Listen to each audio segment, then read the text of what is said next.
We're going to take you back up to Capitol Hill to the Cannon Rotunda. We're joined by California Democrat Judy Chu. She represents that Los Angeles area-based 28th District of California. And Congresswoman, just wanted to start first by asking about the district, how it's doing today, where the fires are in relation to your district right now. Well, my district is doing better now. The fire is 95% contained.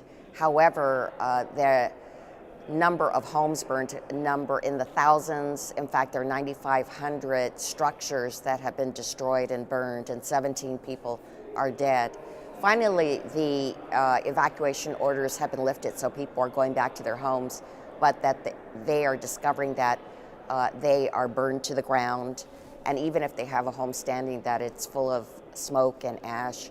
So the period of recovery and rebuilding is starting, and it's going to be a very difficult one. In the meanwhile, there's a new fire that has started, the Hughes fire, which is north of my area. It is, I think, about 18% contained, so they are making progress over there.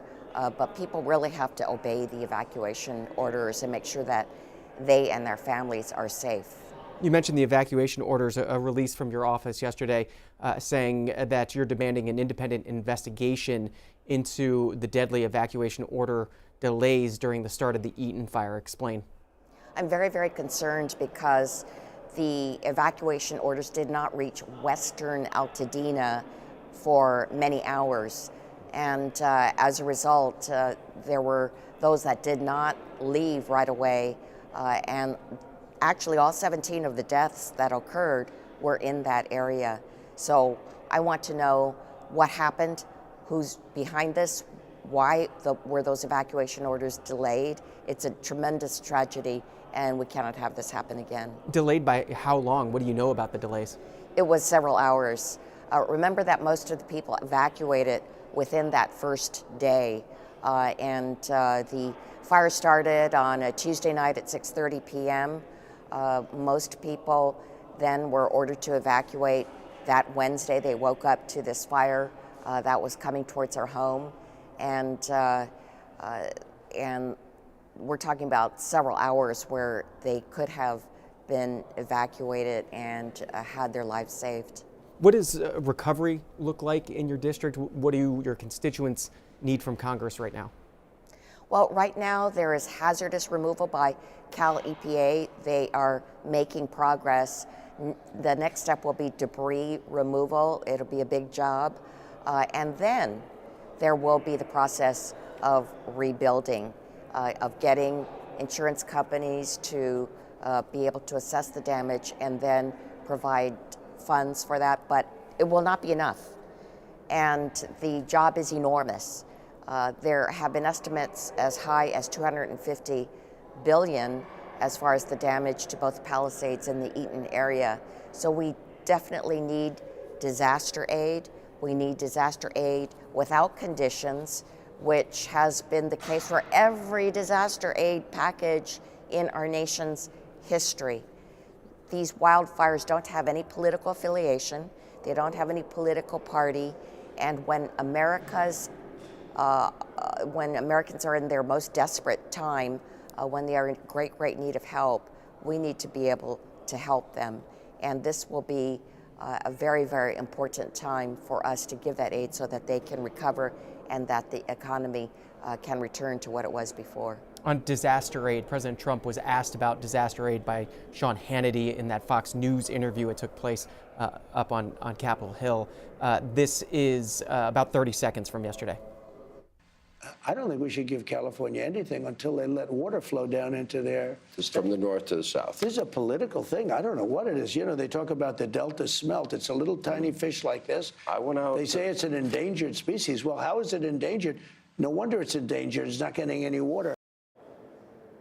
That was Donald Trump in that interview with Sean Hannity. Your response, Congresswoman?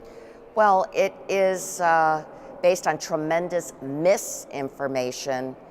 The situation with the Delta smelt in Northern California had nothing to do with the water supply in Southern California.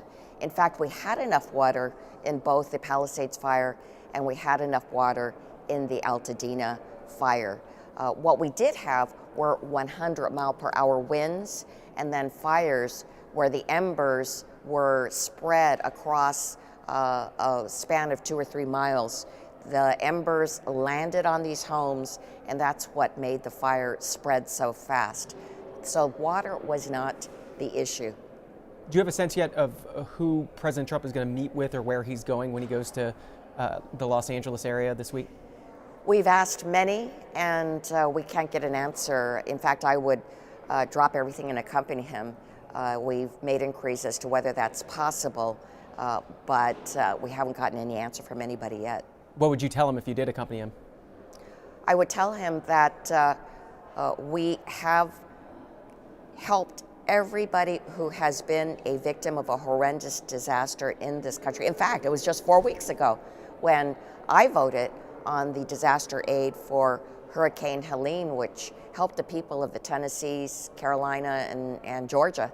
And I certainly didn't look at whether it was a red state or a blue state. What I looked at was the fact that there were people who were in trouble and they needed our help. Congresswoman, I know you need to go get your day started on Capitol Hill. What are you working on today before you go?